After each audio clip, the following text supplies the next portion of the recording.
kabar pemirsa? Berjumpa lagi dalam Berita Mataram hari ini.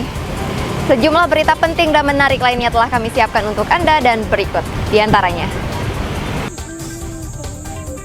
Diduga berkendara dalam kecepatan tinggi, seorang pemotor tewas tertabrak truk di jalur wisata Rinjani.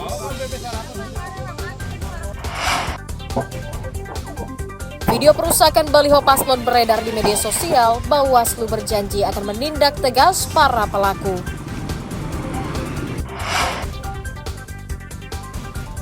Belasan pebalap MotoGP diarak berkeliling kota Mataram untuk menyapa warga dan para penggemarnya.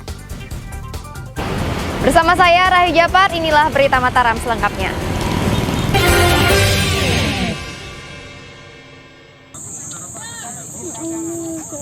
Seorang pemotor bernama Sahwandi, warga Desa Belanting, Kecamatan Sambelia, Kabupaten Lombok Timur, terlibat kecelakaan maut di jalur wisata Desa Bilok Petung, Kecamatan Sembalun, Lombok Timur pada Rabu petang.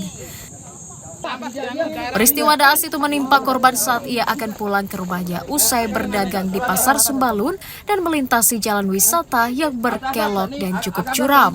Saat hendak melintasi belokan, korban yang melaju dengan kecepatan tinggi tidak bisa menghindari sebuah truk yang tiba-tiba datang dari arah berlawanan. Korban terserempet badan truk dan terpental hingga masuk ke kolong truk. Petugas kepolisian yang datang ke TKP menemukan korban yang tergeletak di jalan sudah tidak bernyawa dan tewas di tempat. Terjadi laka lantas di dusun Koko Putih antara sepeda motor dengan kendaraan truk, ya, menyebabkan pengendara sepeda motor adik kita meninggal dunia. Nah, ini laka ini masih dalam tahap penyelidikan karena lokasi di tempat kejadian sepi. Jadi kami masih berupaya mencari saksi-saksi. Polisi masih menyelidiki penyebab utama kecelakaan, salah satunya dengan memintai keterangan sopir truk dan sejumlah saksi yang berada di TKP. Aparat juga telah menyita motor dan mobil truk yang terlibat kecelakaan sebagai barang bukti. Muhtadi melaporkan dari Kabupaten Lombok Timur.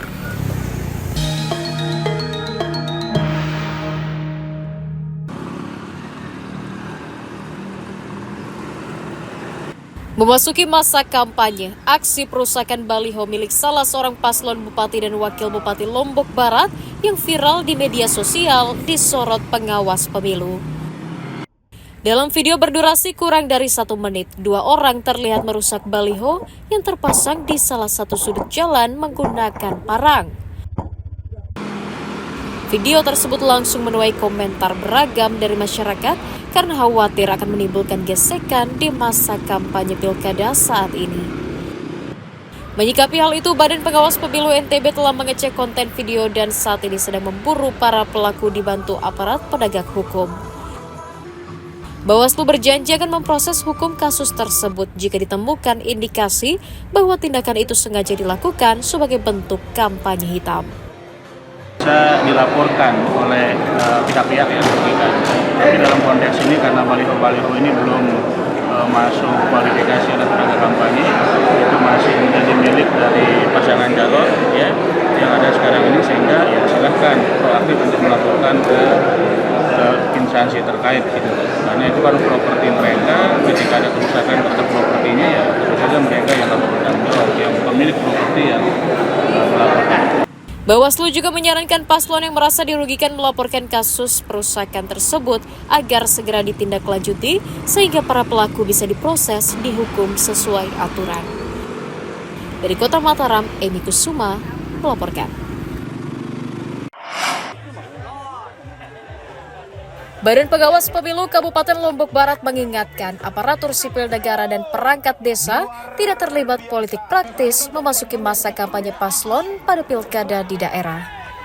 Bawaslu mengancam akan memberikan sanksi tegas berupa usulan pemecatan menjadi ASN atau kepala desa yang terbukti ikut dalam kegiatan politik. Pasangan calon peserta pilkada juga diingatkan agar tidak mengajak ASN menjadi tim suksesnya jika tidak ingin didiskualifikasi. Meski setiap ASN dan kepala desa berhak menyalurkan suaranya, namun ia harus tetap menjaga netralitas sesuai Undang-Undang Nomor 5 Tahun 2014 tentang netralitas ASN dan kepala desa dalam pilkada. Di kampanye itu kan ada rapat terbatas, rapat umum dan lain sebagainya. Ini semua tempat sepanjang dia sepanjang tempat itu boleh dilakukan kampanye. Selama ya itu bisa kita tertibkan. Nanti kami kan tadi kami minta sama PJ Bupati supaya Pol PP itu backup ketika misalnya nanti kami nilai dia melanggar, asal jangan bertindak. Pemda maksud saya dalam hal ini diwakili oleh Satpol PP jangan bertindak sendiri. Di Bawaslu, teman di Satpol PP supaya kita juga tidak salah melangkah dari dalam menertibkan itu semua. Satpol PP kewenangannya di area yang mana, di hal yang mana, Bawaslu kewenangannya di hal yang mana. Kita samakan persepsi kita dengan dulu yang ada, sehingga apapun langkah kita, ini adalah langkah yang terbaik untuk kita menghantarkan pilkada serentak ini berjalan dengan aman, lancar, tertib, dan menghasilkan pimpinan terbaik untuk daerah kita. Hingga pertengahan bulan September, sebanyak 3 kepala desa dan 4 orang ASN telah diberikan surat peringatan oleh Bawaslu karena diduga memihak dan menggelar kegiatan yang menguntungkan paslon tertentu. Hairul Amri melaporkan dari Kabupaten Lombok Barat.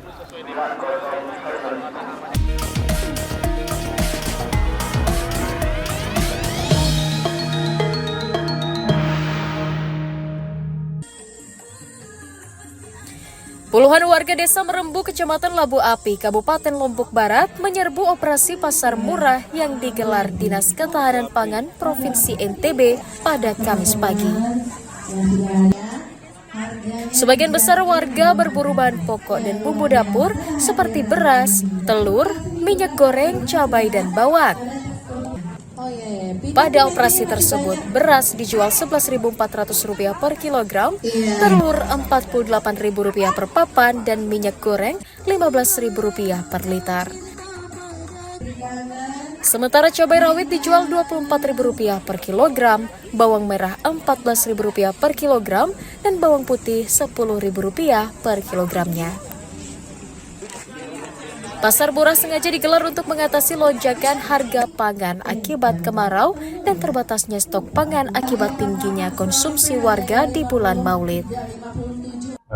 Di mana gerakan pangan murah ini di samping dalam rangka menjaga stabilisasi pasokan dan harga pangan, kemudian pengendalian inflasi, juga kita itu masih dalam rangka kita memeriahkan hari besar keagamaan dan hari besar nasional, yaitu perayaan Maulid Nabi besar Muhammad SAW serta peringatan perayaan Hari Galungan dan Kuningan. Sehingga harapan kita agar masyarakat itu dapat memperoleh pelayanan dengan mendekatkan pelayanan kepada masyarakat. Beda tipis dengan kita beli di dia murah. Sekarang lagi mahal ya di pasar Bu ya? Murah sekarang ini. Berapa dibeli telur Bu? Kalau telur dia 53. Kalau di pasar berapa harganya? 56, kadang 50 lebih dah itu. Masih murah lah di sini. Sangat membantu ya Bu ya? Ya sangat membantu lah untuk acara Maulid kita ini. Kapan Maulidnya Bu? Besok tanggal 29. Kegiatan pasar murah akan digelar pemerintah daerah di 10 kabupaten kota selama sebulan untuk mengantisipasi kelangkaan pangan dan mencegah inflasi. Hairul Amri melaporkan dari Kota Mataram.